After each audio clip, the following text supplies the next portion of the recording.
issues out here? What have you bumped into since you've been out in the Everglades? Well, recently there's been reports of about 250,000 of those things out there. And mainly, I think they like the land a little better than the marsh itself, the deep marsh. Now, once it gets real thick and they mat it down, then they'll sit on top. But personally, I think out in the water itself, sitting there in the water, you have a better chance of seeing them on the hammocks. Really? What about when they're up on the levees? Don't they come up the kind of sun? That's the land, yeah. The levees, some of the roads, blacktop roads, they get hot, they come out to sun themselves on the road. Okay.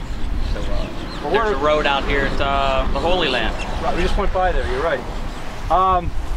Like we're trying to do kind of a recon ourselves in terms of getting some numbers, statistics, and monitor their movements and stuff. As far as their flow, have you seen any volume up this far or not? Not this far. Not this far. I haven't seen the volume. I've had the Miccosukee Indians have told me they've been seeing them. Up this far? Not quite this far, but just slightly south. What about down by like Alligator Alley or something like that? Alligator Alley, I've heard nothing yet. Okay. It's too far north. So further down towards the Miami area, maybe back on the tribal grounds down there? Yes. Chrome, 41. Okay. Down in that area. And tell us a little about that big one that they ran into that had eaten the deer. What you said around 15 feet? Yeah, what happened? My friends were working out in the Everglades. Right. And they had some folks working for them in the swamp itself, in the marsh. And they ran into one, and that one reported, "Hey, there's a snake." And my buddy says, "Is it a big one?"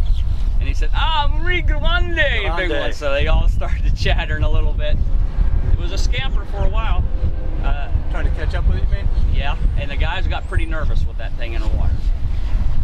So they, so this wasn't on an island then, it was just kind of in open just water off of an island, in amongst some Melaleuca trees.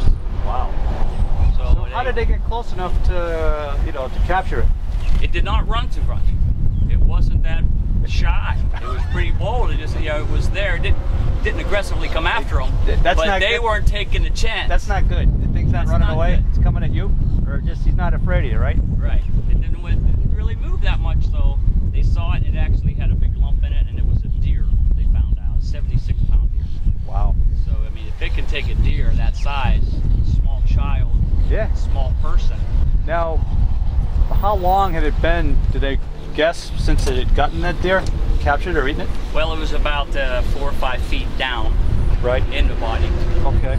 So it depends on, I think, the weather, how hot it is, how fast the metabolism. All right. So it's been a little bit then, right? Yeah. Oh yeah, it's been there for a little while. It'll last a long time, but the thing is, they're never full. They're always hungry. They'll eat. If they're gonna bust open, they'll still eat. All right. They're never full. Repeat that to me. They're never full, right? All right. They're never satisfied. That's why they grow so fast. I got to pass that along to the people I'm working with on this. They're never full, and they're not real shy. The bigger ones, anyway, right? Right.